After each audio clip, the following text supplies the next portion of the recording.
February 3, 1968. Huey City, Central Vietnam. The ancient imperial capital sits beneath a pewter sky, its tile roofs and pagoda spires reflecting in the muddy waters of the Perfume River. Dawn breaks with the sound of distant mortars, a percussion that will not cease for 31 days. In the cockpit of UH-1D tail number 66-16863, First Lieutenant Jack Morrison adjusts his flight helmet as rotor wash kicks up centuries of dust from the courtyard of the Imperial Palace. The radio crackles with static and desperation. Any slick that can fly. Marines trapped in Sector 7. Heavy contact. Need immediate dust-off. Morrison keys his microphone, his voice steady despite the tremor in his hands. The Huey's turbine whines as he pulls pitch, lifting away from Firebase Alpha toward a city that has become a labyrinth of death. The humidity hangs at 93%. Temperature, 102 degrees Fahrenheit. Visibility, less than half a mile through smoke and monsoon haze. Below, the once serene capital of the Nguyen dynasty burns like a funeral pyre, its ancient walls echoing with the crack of AK-47s and the whistle of incoming rockets.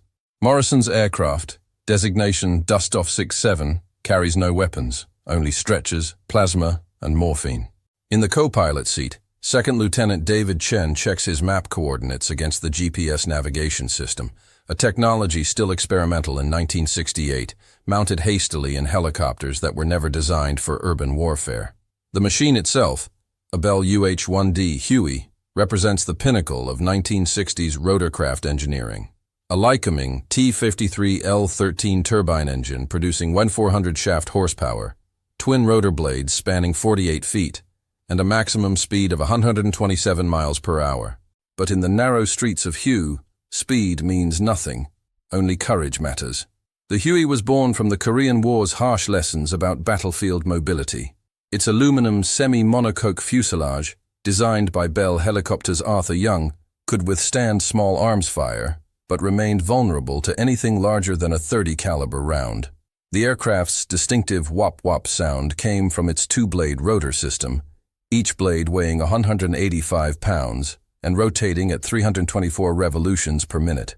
In Vietnam, this sound became both herald of salvation and harbinger of death, the rhythm of America's first helicopter war. The UH-1D variant carried 11 combat-equipped troops or 6 stretcher patients with a maximum gross weight of 9,500 pounds. But specifications meant little when flying through a city where every building concealed a potential rocket-propelled grenade launcher.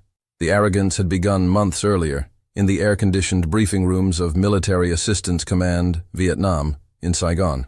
Intelligence reports, stamped secret and distributed to field commanders, consistently underestimated North Vietnamese Army capabilities in urban environments. Colonel Richard Hayes, briefing the 1st Cavalry Division's aviation units, had been categorical. The enemy avoids cities. They lack the training and equipment for urban warfare. Huey poses minimal tactical threat. The assessment reflected a fundamental misunderstanding of General Giap's strategy.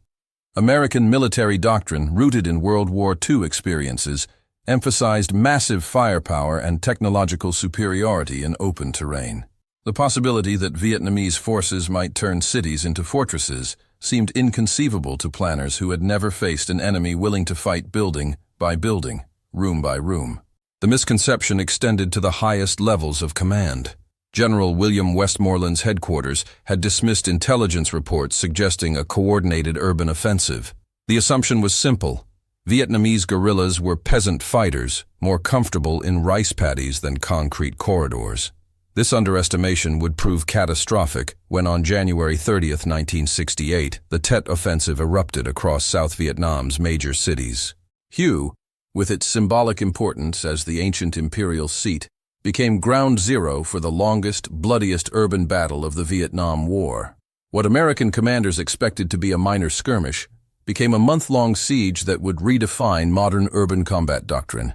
The strategic context surrounding Huey's siege reflected deeper tensions within American military strategy in Southeast Asia.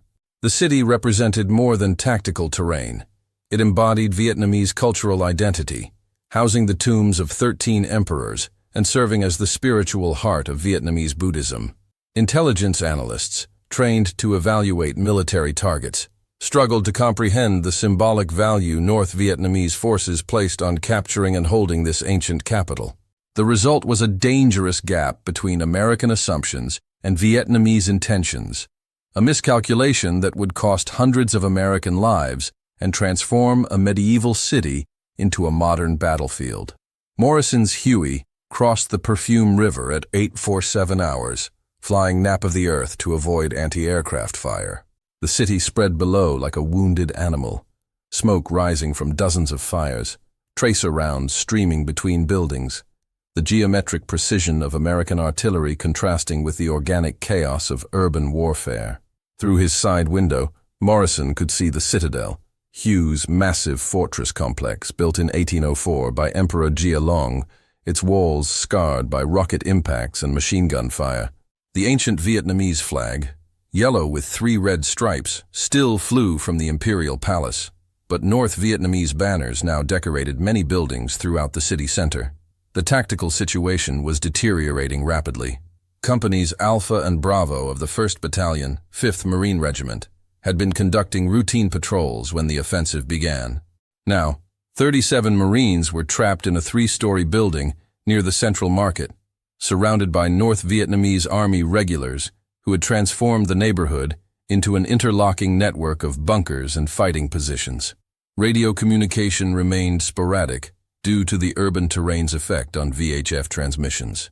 The Marines' ANPRC-25 radios, designed for jungle warfare, struggled to penetrate the dense masonry of Huey's colonial architecture.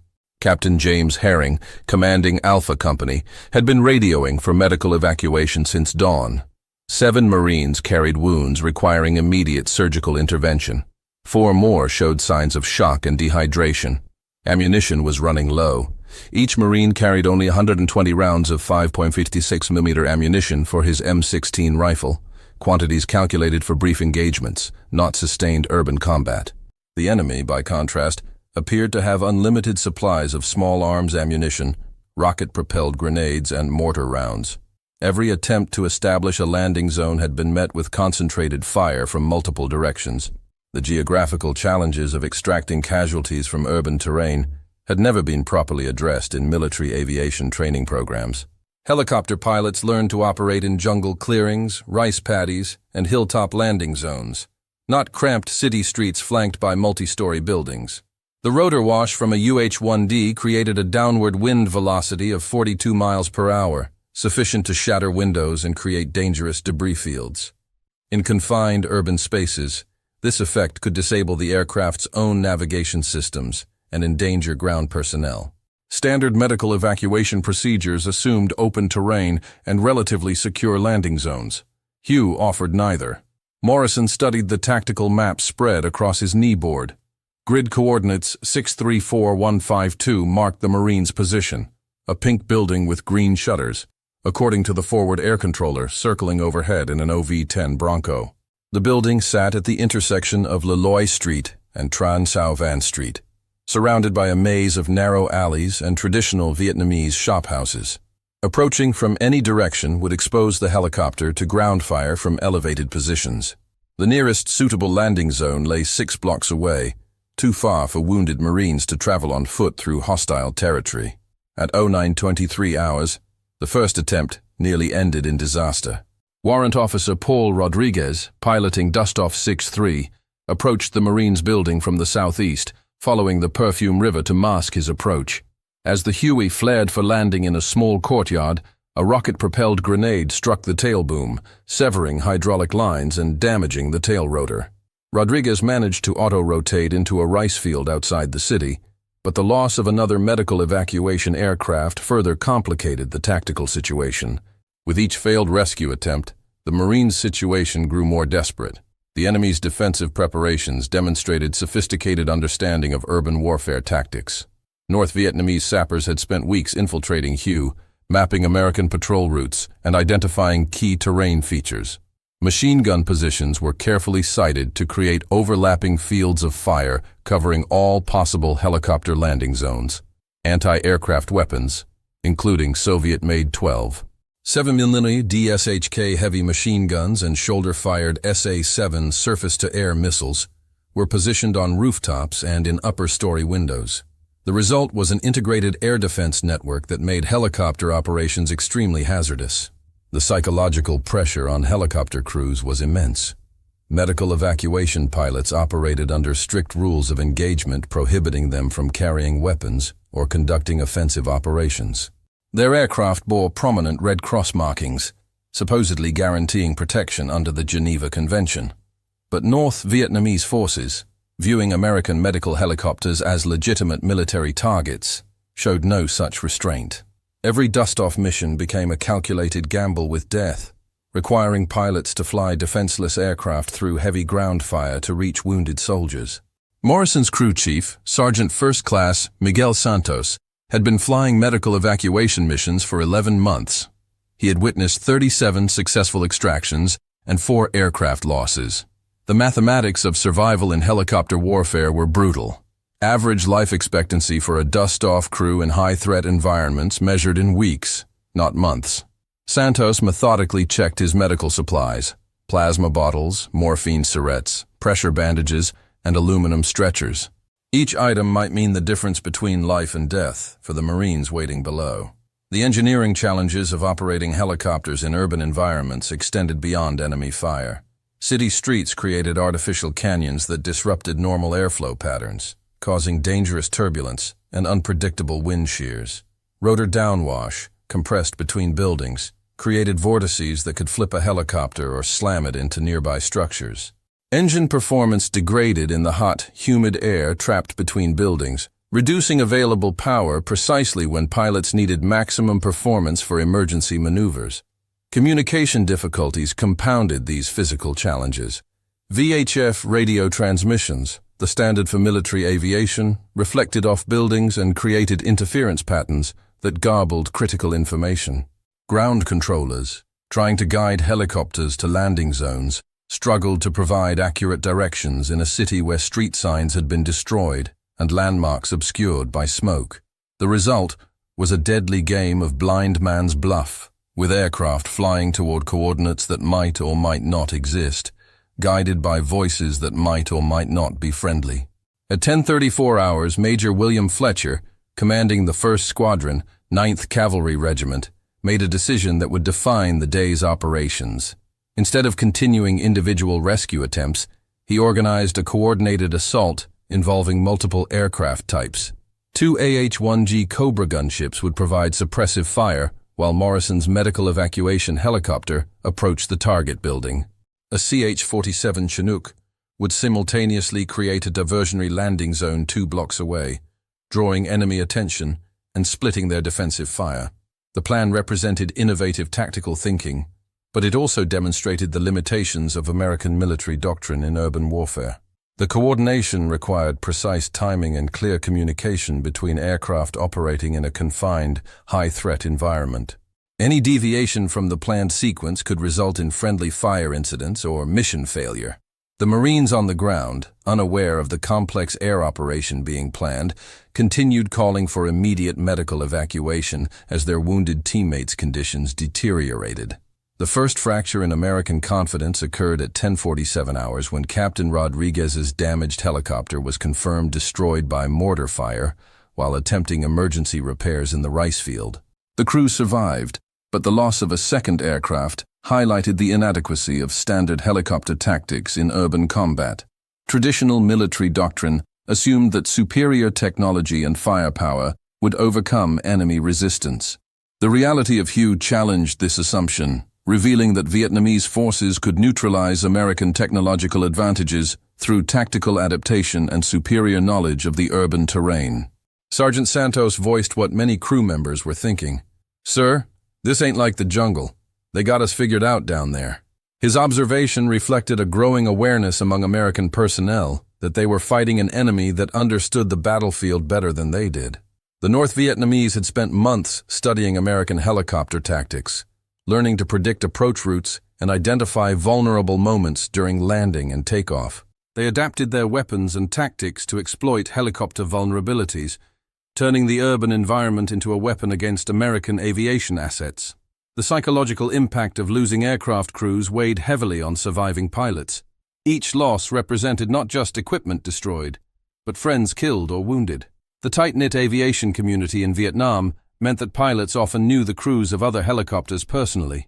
Losing Rodriguez's crew struck Morrison's team particularly hard. They had flown training missions together and shared quarters at the fire base.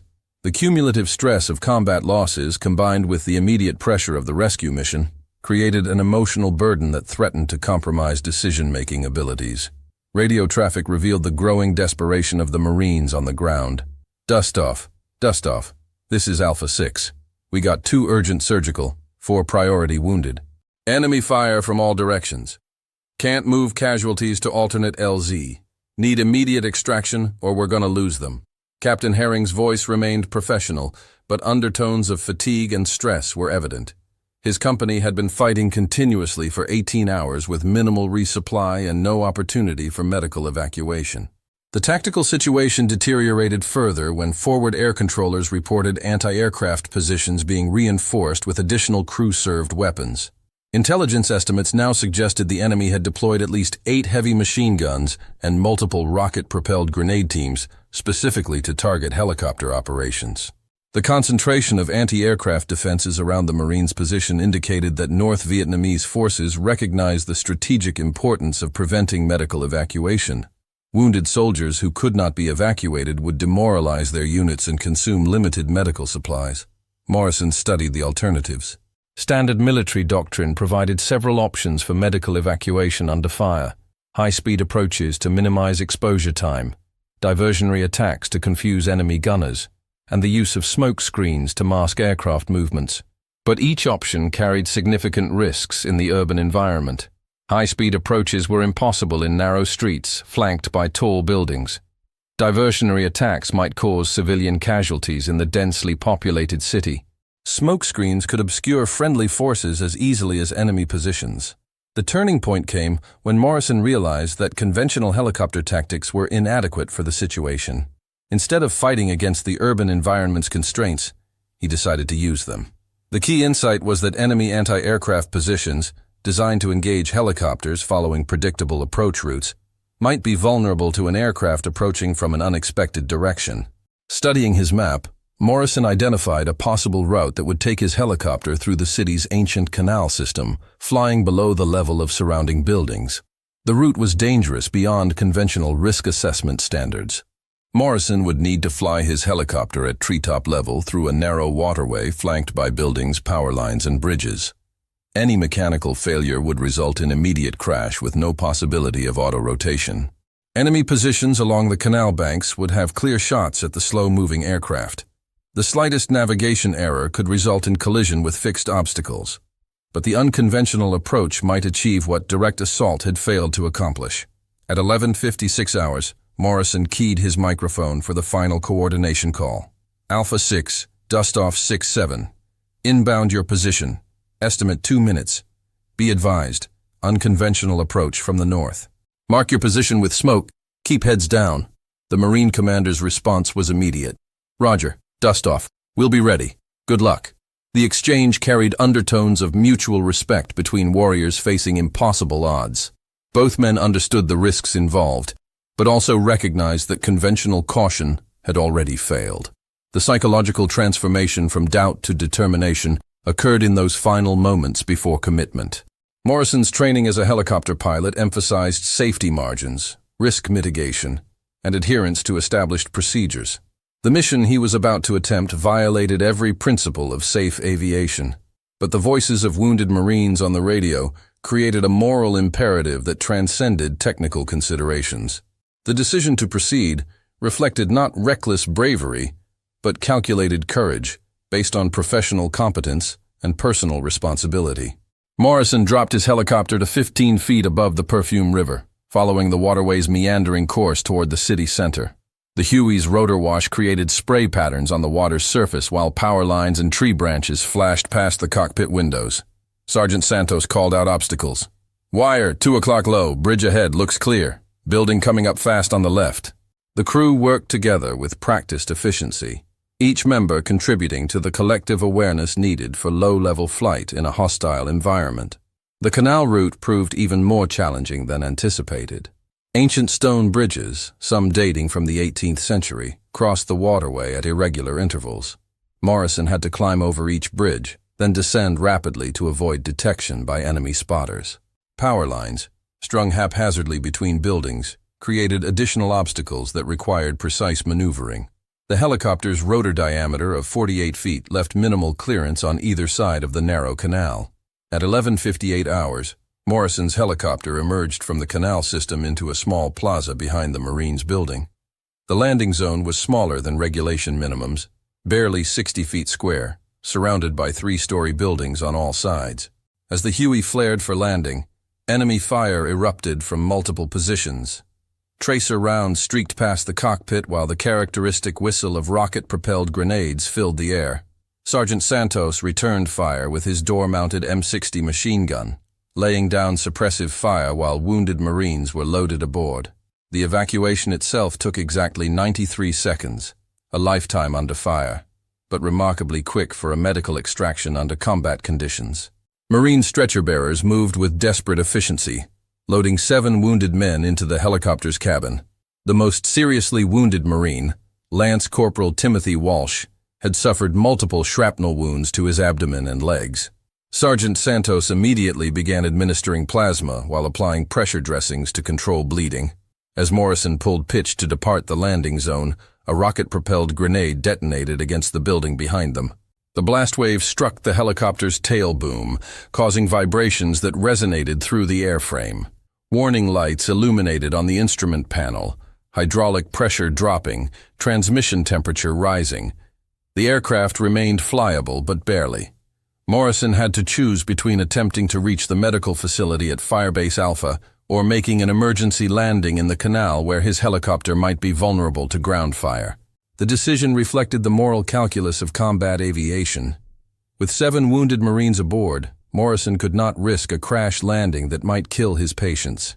But continuing flight with damaged aircraft endangered his own crew and might result in total mission failure.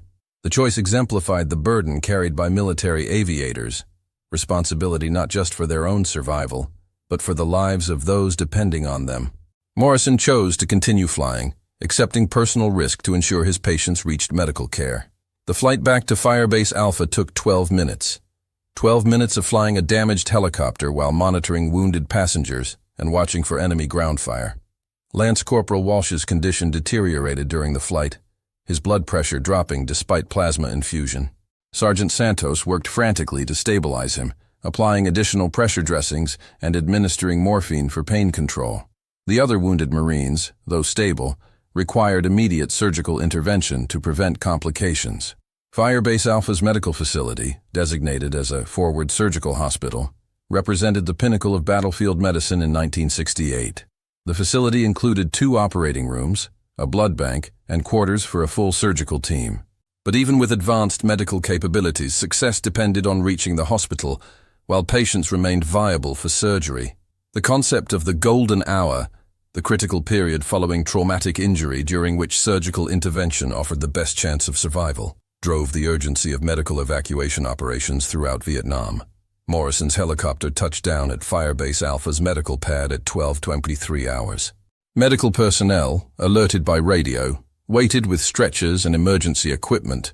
The transfer of patients from aircraft to hospital took less than 3 minutes, with surgical teams beginning work immediately on the most critical cases.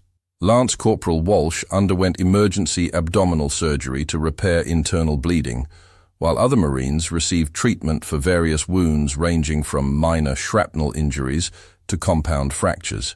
The successful evacuation of 7 Marines represented more than a tactical victory. It demonstrated that adaptive thinking and calculated risk-taking could overcome seemingly impossible obstacles. Morrison's unconventional approach through the canal system had achieved what direct assault could not, proving that innovation and courage could triumph over superior enemy positions and technological limitations. But the cost was high. Morrison's helicopter required extensive repairs, removing it from service for 3 days during a critical period when medical evacuation capabilities were desperately needed. The immediate aftermath of the mission revealed the complex emotions experienced by combat veterans. Morrison felt simultaneously proud of his crew's performance and shaken by the risks they had accepted. The knowledge that 7 Marines owed their lives to the mission provided satisfaction, but the realization of how narrowly disaster had been avoided created lasting psychological effects. Combat aviation demanded a delicate balance between confidence and humility, courage and caution, success and survival. The tactical lessons learned from Morrison's mission influenced helicopter operations throughout the remainder of the Tet Offensive.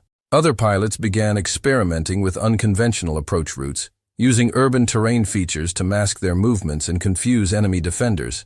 The concept of nap of the earth flight, flying as low as possible to avoid detection and defensive fire, became standard practice in urban environments. But each mission remained unique, requiring individual assessment and adaptive tactics. The strategic implications of successful medical evacuation extended beyond immediate humanitarian concerns. American military doctrine emphasized caring for wounded personnel as both a moral obligation and a practical necessity for maintaining unit morale. Soldiers who knew they would receive medical care if wounded fought with greater determination than those who feared abandonment. The psychological effect of seeing wounded comrades evacuated by helicopter reinforced confidence in American capabilities and commitment to personnel welfare. The engineering challenges revealed by urban helicopter operations prompted design modifications to improve aircraft survivability and performance. Bell Helicopter began developing armored seats and self-sealing fuel tanks for medical evacuation aircraft. Engine modifications improved power output in hot, high-altitude conditions, common in Southeast Asian urban environments. Communication systems received upgrades to address radio interference problems encountered in cities. But technological improvements took time to develop and field, leaving crews to operate with existing equipment while facing evolving threats. The human cost of helicopter operations in Vietnam was staggering. During the war's peak years, 1967-1969, the United States lost an average of 1 helicopter every day to enemy action or operational accidents. Medical evacuation crews, flying unarmed aircraft on predictable missions, suffered disproportionately high casualty rates. The statistics revealed the brutal mathematics of air mobility warfare. For every successful rescue mission, other crews paid the ultimate price. Yet volunteers continued stepping forward to fly medical evacuation missions, driven by professional duty and personal courage. The moral dimension of combat medical care created ethical dilemmas that military training had not addressed.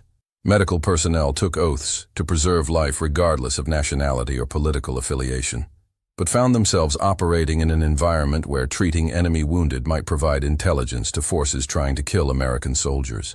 Helicopter crews faced similar moral challenges when deciding whether to risk their lives rescuing Vietnamese civilians caught in crossfire.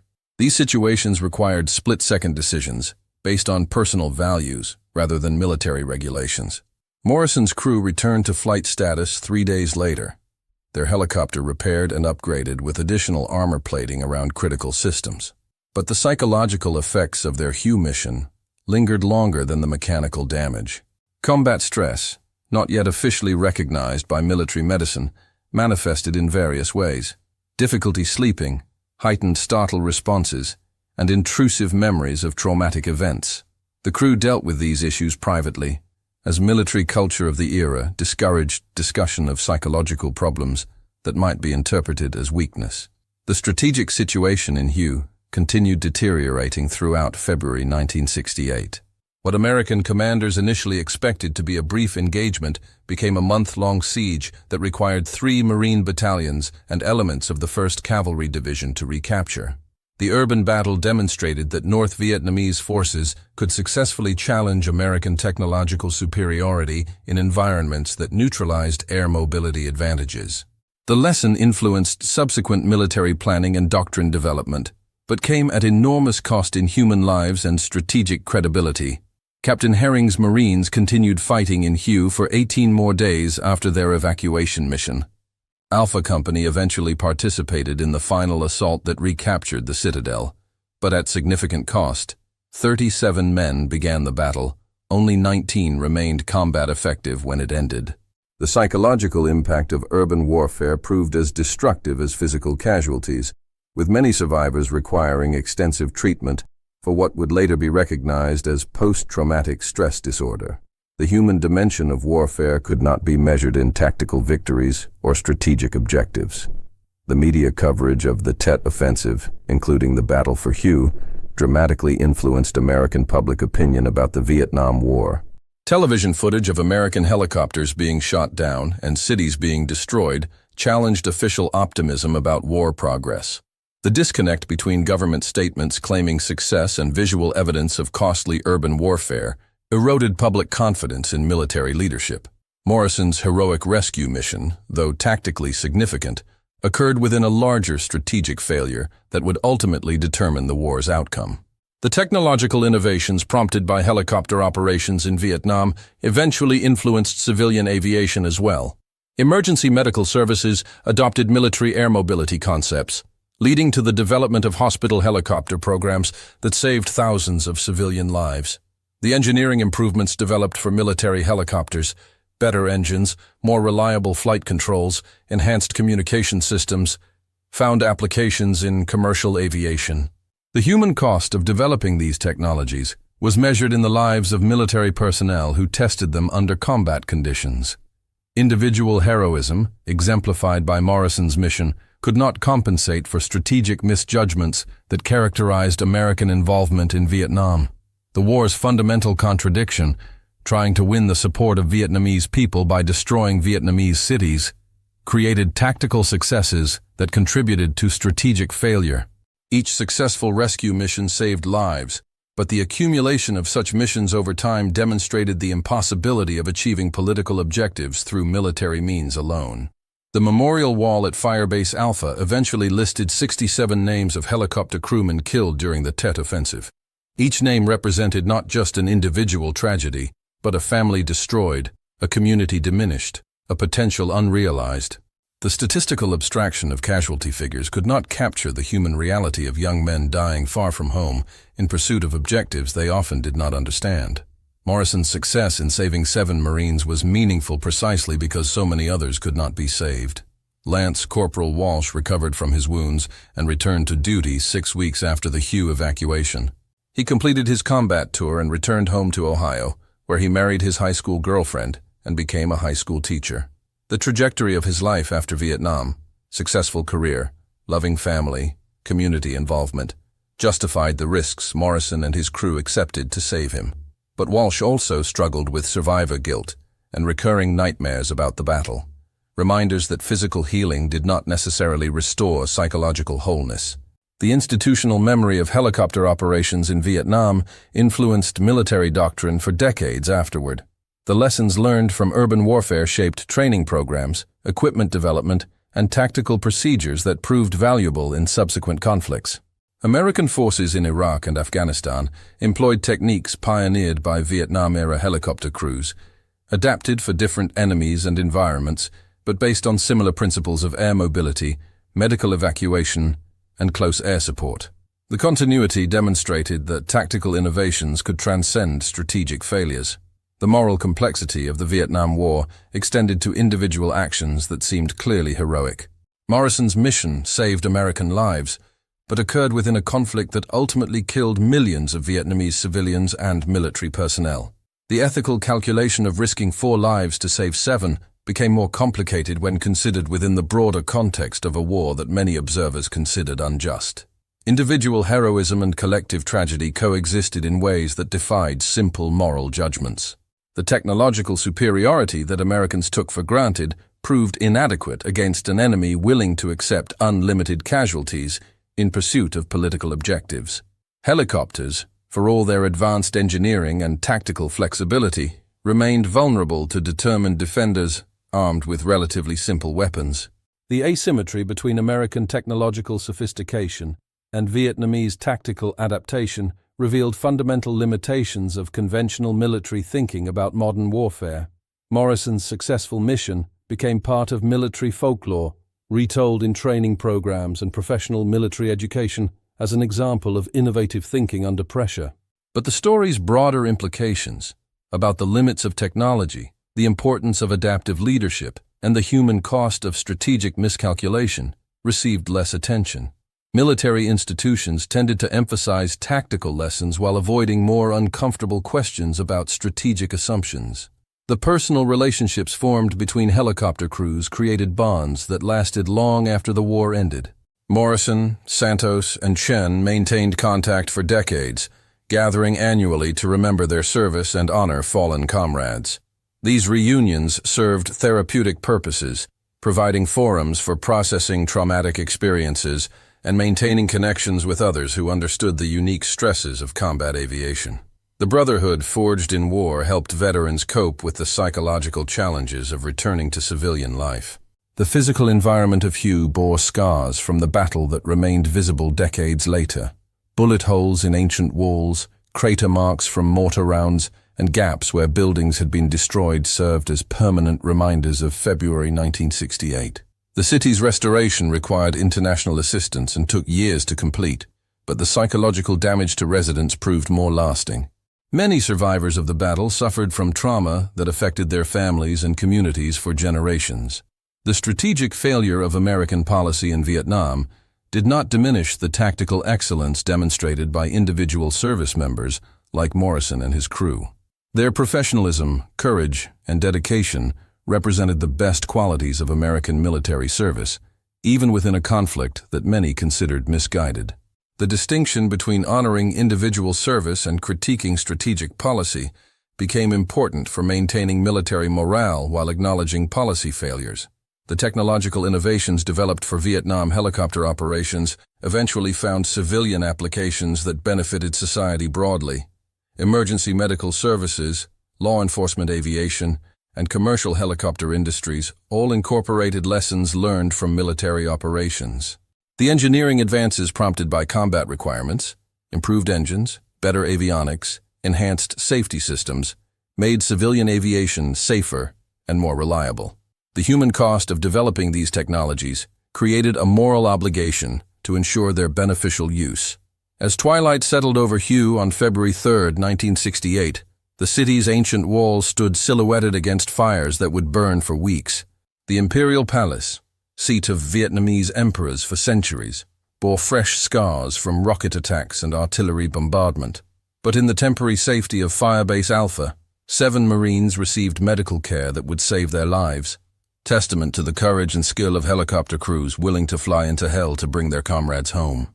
The rotor wash from Morrison's helicopter had scattered dust from streets where emperors once walked, mixing ancient and modern in ways that symbolized Vietnam's tragic collision between traditional society and modern warfare. The rescue mission succeeded not because of superior technology or tactical doctrine, but because individual Americans chose to risk their lives for their comrades. In a war marked by strategic confusion and political complexity, such moments of moral clarity provided meaning that transcended victory or defeat. The sound of helicopter rotors faded as Morrison's crew prepared for their next mission. Other Marines remained trapped in other buildings throughout Huey, and the battle would continue for 4 more weeks. Each rescue attempt would require the same combination of skill, courage, and luck that marked Morrison's success. Some would succeed, others would end in tragedy.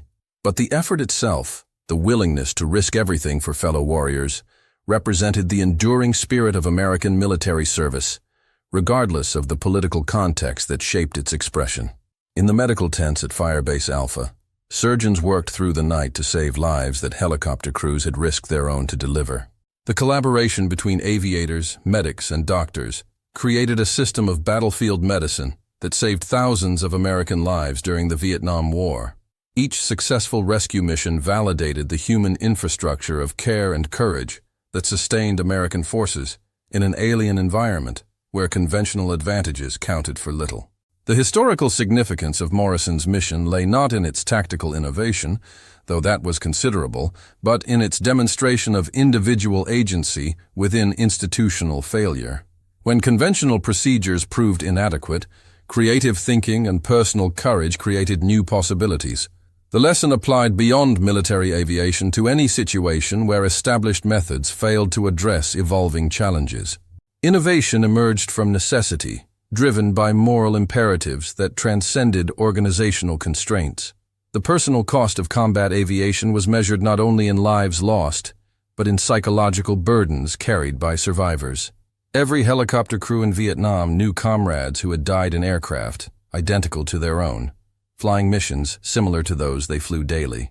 The statistical probability of survival decreased with each mission, creating constant awareness of mortality that influenced decision-making and personal relationships.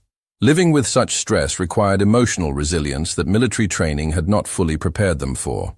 The strategic objectives that brought American forces to Vietnam, containing communism, supporting South Vietnamese government, demonstrating American resolve, seemed abstract compared to the immediate reality of wounded Marines calling for evacuation.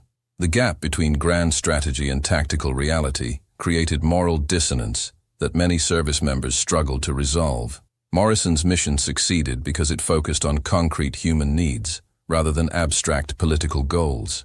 The technological legacy of Vietnam helicopter operations extended far beyond military aviation. The engineering challenges of operating complex aircraft in hostile environments prompted innovations in materials science, propulsion systems, and flight controls that influenced aerospace development for decades. The human factors research necessitated by combat stress and crew performance issues contributed to understanding of decision-making under pressure that benefited many fields. The intersection of technology and human performance, tested under extreme conditions, generated knowledge that served peaceful purposes. The moral dimension of medical evacuation created ethical imperatives that transcended military hierarchy and political objectives. The obligation to care for wounded personnel represented values that most Americans could support regardless of their views about the war itself. Morrison's mission embodied these values, demonstrating that individual actions could maintain moral coherence even within a morally complex conflict. The rescue of wounded Marines required no political justification beyond the simple recognition of shared humanity. The cultural impact of Vietnam helicopter operations influenced popular perceptions of modern warfare and military service. The image of helicopters rescuing wounded soldiers became iconic, representing both American technological capability and human compassion. Movies, books, and television programs featuring helicopter rescue missions helped shape public understanding of military service, though often simplifying the complex realities that crews actually faced. The gap between popular mythology and operational reality affected veterans' ability to communicate their experiences to civilian audiences. The institutional reforms prompted by Vietnam War experiences improved military effectiveness in subsequent conflicts. Better training programs, enhanced equipment, and more sophisticated doctrine reflected lessons learned from operations like Morrison's rescue mission. The military's capacity for institutional learning, despite strategic failures in Vietnam, demonstrated organizational resilience that served American interests in later conflicts. The human cost of acquiring this knowledge created obligations for its wise application. The personal relationships that sustained helicopter crews through combat stress provided models for supporting service members facing similar challenges in later conflicts. The informal networks of mutual support, professional mentorship, and shared responsibility that characterized aviation units proved more effective than formal counseling programs in maintaining morale and effectiveness. Understanding these social dynamics influenced military personnel policies and unit organization in ways that improved quality of life for service members. As night fell over Huey, the city's residents sought shelter in basements and bunkers, waiting for morning to assess the damage from another day of urban warfare. But in field hospitals throughout South Vietnam, wounded Marines recovered from injuries that would have been fatal without immediate medical evacuation. The mathematics of life-saving justified the risks accepted by helicopter crews, creating positive outcomes within a broader strategic failure. Individual success stories like Morrison's mission provided meaning for service members who might otherwise question their participation in an unpopular war.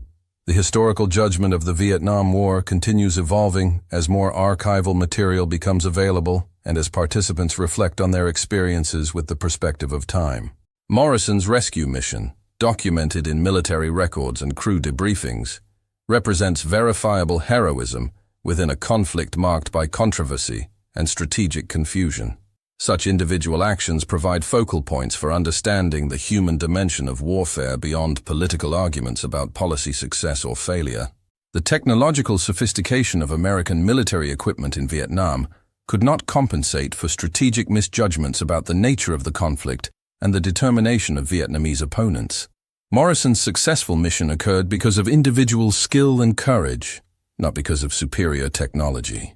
The lesson applied to broader questions about the relationship between technological capability and strategic effectiveness, suggesting that human factors remained decisive in determining outcomes regardless of equipment sophistication. The memorial services held years later for helicopter crews lost in Vietnam provided opportunities for survivors to process traumatic experiences and honor fallen comrades. Morrison attended many such ceremonies, maintaining connections with other veterans and contributing to historical documentation of their service. These gatherings served therapeutic purposes while preserving institutional memory about the realities of combat aviation that might otherwise be lost as participants aged and died.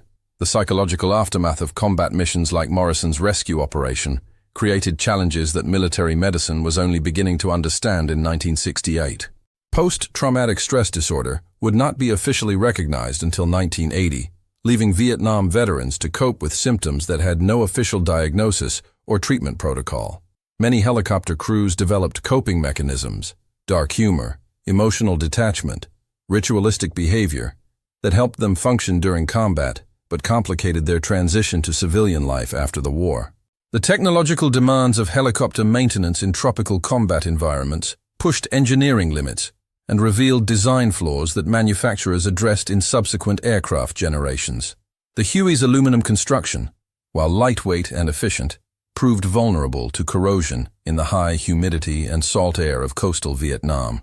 Hydraulic systems, stressed by combat maneuvering and battle damage, required frequent replacement of seals and pumps. These maintenance challenges affected operational readiness and influenced procurement decisions for decades afterward. The logistical complexity of supporting helicopter operations in Vietnam required innovations in supply chain management, spare parts inventory, and field maintenance procedures. Each Huey required approximately 40 hours of maintenance for every flight hour, a ratio that strained personnel and equipment resources throughout the war. Specialized tools, hydraulic fluids, and electronic components had to be transported thousands of miles from American factories to Vietnamese air bases, often arriving damaged or delayed. The experience influenced military logistics doctrine and commercial aviation practices long after the war ended.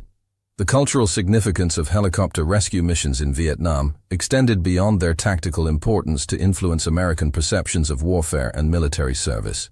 Television coverage of medical evacuations provided some of the war's most compelling visual imagery, showing individual acts of heroism within a broader conflict that seemed increasingly senseless to many observers. The contrast between tactical success and strategic failure created cognitive dissonance that affected public support for military operations and influenced political debates about American foreign policy. The educational value of studying missions like Morrison's rescue operation lies in understanding how individual initiative can overcome institutional limitations when facing unprecedented challenges. Military doctrine, by necessity, provides standardized procedures for common situations, but combat regularly presents unique problems requiring creative solutions. The ability to adapt established procedures to meet unexpected circumstances represents a crucial military skill that cannot be taught through conventional training methods alone. The international implications of American helicopter operations in Vietnam influenced Allied military doctrine and equipment procurement decisions. European NATO allies, observing American experiences with air mobility, began developing their own helicopter capabilities and doctrines. The lessons learned from urban warfare in Huey informed British operations in Northern Ireland, French interventions in Africa, and other conflicts where helicopters operated in complex environments against adaptive opponents. The economic impact of helicopter losses in Vietnam was substantial, with each UH-1D costing approximately $250,000 in 1968 dollars, equivalent to over $2 million today. The replacement costs, combined with training expenses for new crews, created financial pressures that influenced strategic decisions about force deployment and mission priorities. The economics of helicopter warfare demonstrated that technological superiority came with financial costs that could become strategically significant in prolonged conflicts. The medical advances prompted by combat trauma treatment in Vietnam revolutionized civilian emergency medicine and trauma surgery. Techniques developed for treating battlefield injuries, rapid blood transfusion, aggressive surgical intervention, helicopter transport to specialized facilities, found applications in civilian hospitals and emergency medical services. The golden hour concept, proven effective in military medical evacuation, became standard practice in civilian trauma care, saving thousands of lives in automobile accidents, industrial injuries, and other emergencies. The environmental impact of helicopter operations in Vietnam included noise pollution that affected both military personnel and Vietnamese civilians, fuel spills that contaminated water supplies, and rotor wash that damaged agricultural areas. These effects, largely unrecognized during the war, influenced subsequent military environmental policies and civilian aviation regulations. The experience demonstrated that modern military operations create environmental consequences that must be considered in operational planning and strategic assessment. The gender dynamics of helicopter operations in Vietnam reflected broader social attitudes about women's roles in military service. While male crews flew combat missions, female personnel served as flight nurses, maintenance technicians, and air traffic controllers. Their contributions, though essential to operational success, received limited recognition in official histories that emphasized combat heroics over support functions. The integrated nature of helicopter operations required cooperation between male and female personnel in ways that challenged traditional military gender roles. The racial integration of helicopter crews in Vietnam occurred during a period of significant social change in American society. African American and Hispanic personnel served alongside white crew members in integrated units, often experiencing greater racial equality in military service than they found in civilian society. The shared dangers and mutual dependence of combat aviation created bonds that transcended racial barriers, providing models for social integration that influenced broader civil rights developments. The religious dimensions of combat aviation created spiritual challenges for crew members who faced mortality regularly while participating in activities that caused death and destruction. Military chaplains worked to provide spiritual counseling that helped personnel reconcile their faith with their military duties. But many crew members struggled with theological questions about violence, sacrifice, and divine protection. The experience influenced military chaplaincy and contributed to understanding about spirituality in extreme circumstances.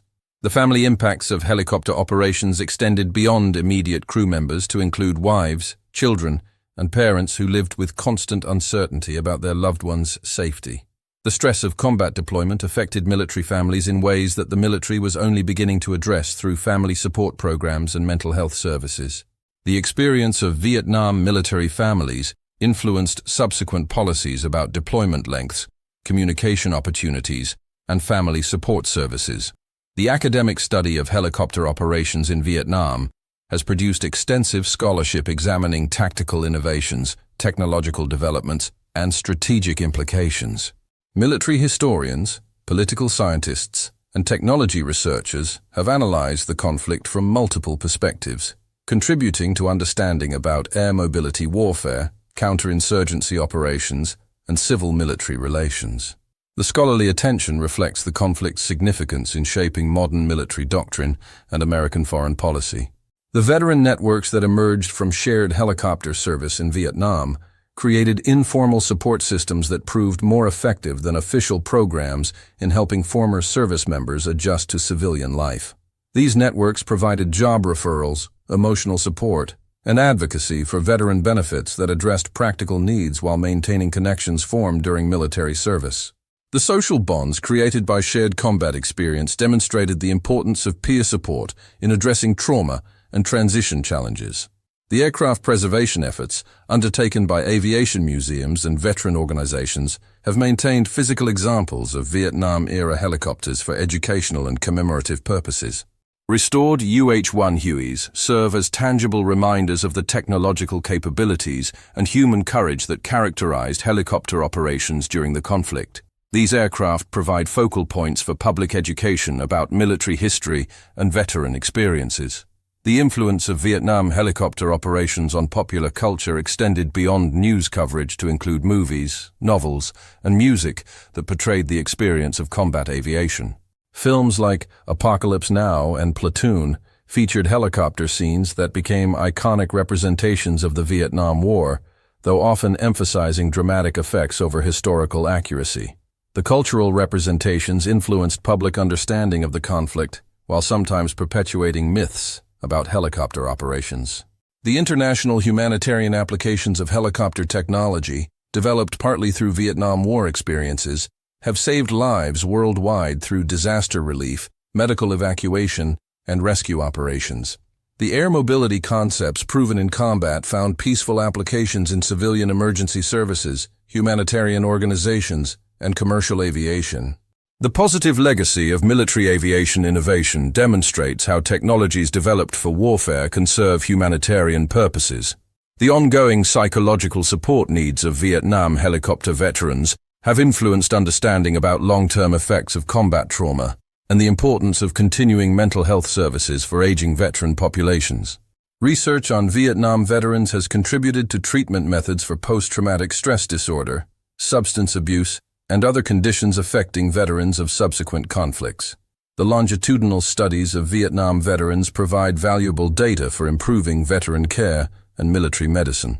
Morrison's rescue mission on February 3, 1968, represents one successful operation within a larger pattern of helicopter heroism that characterized American military service in Vietnam. Thousands of similar missions, some successful and others tragic, demonstrated the courage and skill of aviation personnel who risked their lives to save others. The cumulative effect of these individual actions provided meaning and purpose for service members facing an increasingly unpopular war. The historical documentation of helicopter operations in Vietnam benefits from the extensive record-keeping that characterized American military operations during the conflict. Mission reports, maintenance logs, casualty records, and personal accounts provide detailed information about the realities of combat aviation that inform both scholarly research and public understanding. The documentation reflects the military's institutional commitment to learning from experience and preserving institutional memory. The technological evolution of helicopter design since Vietnam has addressed many of the vulnerabilities and limitations that crews faced during the conflict.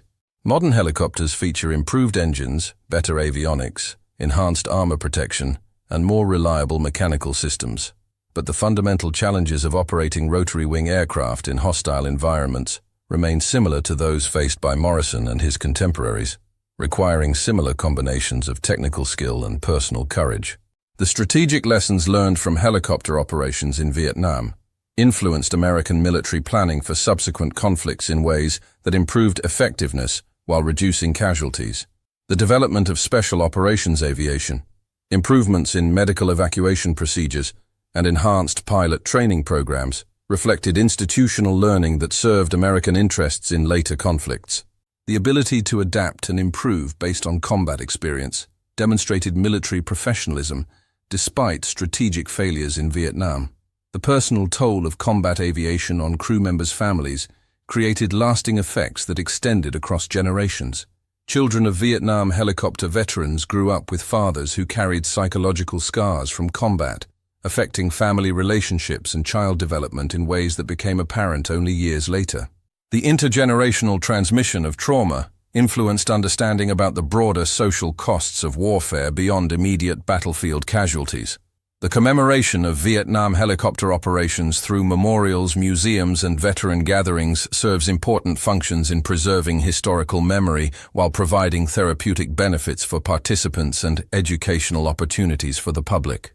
The Vietnam Veterans Memorial in Washington, D.C., includes the names of many helicopter crew members who died during the conflict, ensuring that their sacrifice receives permanent recognition. These commemorative efforts help bridge the gap between veteran experiences and civilian understanding. The continuing relevance of Morrison's rescue mission lies not in its tactical details, which reflect the specific circumstances of urban warfare in Huey, but in its demonstration of leadership principles that apply across different contexts and time periods. The ability to assess rapidly changing situations, develop innovative solutions, accept calculated risks, and execute plans under pressure represents timeless leadership qualities that remain valuable in military and civilian applications. The broader significance of helicopter operations in Vietnam extends beyond their immediate tactical impact to influence understanding about the relationship between technology and warfare, the importance of individual initiative within institutional constraints, and the human dimensions of modern conflict.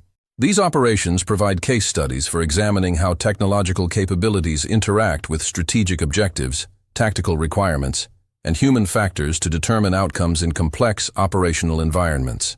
As the sun set over Firebase Alpha on February 3, 1968, 7 Marines owed their lives to the courage and skill of Morrison and his crew. The successful rescue mission represented a small victory within a larger strategic failure. But for those 7 Marines and their families, the outcome justified every risk taken and every innovation attempted. In the end, wars are fought not for abstract political objectives, but for the lives of individual human beings.